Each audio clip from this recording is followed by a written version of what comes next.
এখানে আসার সময় হলো তোমার? আরে বাবা, কাজ থাকতে পারে না, অফিসে কাজ ছিল সেগুলো শেষ করে চলে আসলাম। বললে কি চলে আসা যায় নাকি? খুব তোমার কাজ ছিল তাই না?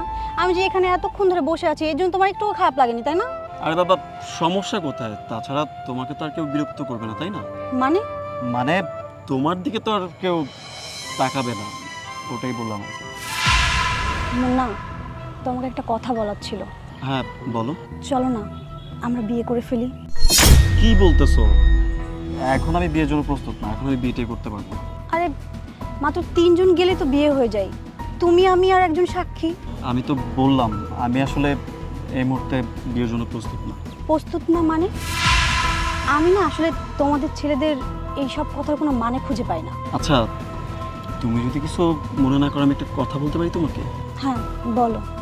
মানে আমি তোমার কথা মেনে নিলাম যে আমি বিয়েতে রাজি, কিন্তু একটা শর্ত। মানে তুমি এখন আমাকে বিয়ে করার জন্য শর্ত দিবে? না না, ঠিক তেমন না। তুমি যেভাবে নিচ্ছ ব্যাপারটা ওরকম না। তুমি বলতে পারো যে এটা একটা বাস্তবতা।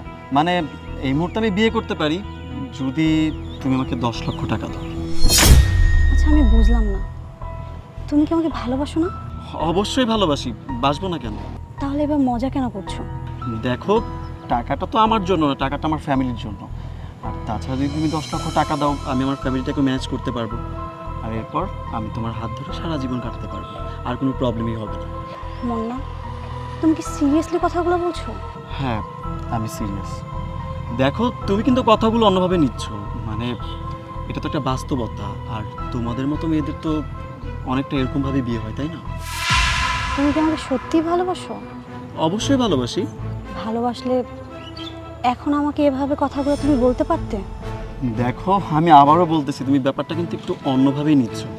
মানে সাপোজ মনে করো আমি তোমাকে বিয়ে না করে যদি কোনো কোটিপতি মেয়েকে বিয়ে করি, তা তো কিছু না কিছু আমাকে অবশ্যই দিবে, তাই না? অবশ্য এখানে আমার কিছু চাইতেও হবে না, না চাইতেও অনেক কিছু দিয়ে দিবে।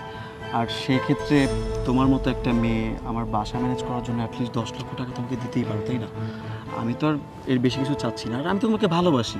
একবার যদি 10 লক্ষ টাকা দাও, আমার ফ্যামিলিটাকে আমি ম্যানেজ করি, এরপর তো প্রবলেম সলভ হয়েই গেল। থাক, তোমাকে আর তোমার ফ্যামিলির সাথে বা আমার ফ্যামিলির সাথে কথা বলতে হবে না। আমার কি মনে হয় জানো, আমার মনে হয় তোমাকে বিয়ে করে 10 লাখ টাকা দেওয়ার থেকে অন্য কাউকে বিয়ে করে আমার নিজের জীবনটা গুছিয়ে নিলে বরঞ্চ বেশি ভালো হবে। তুমি তোমার মতো ভালো থেকো।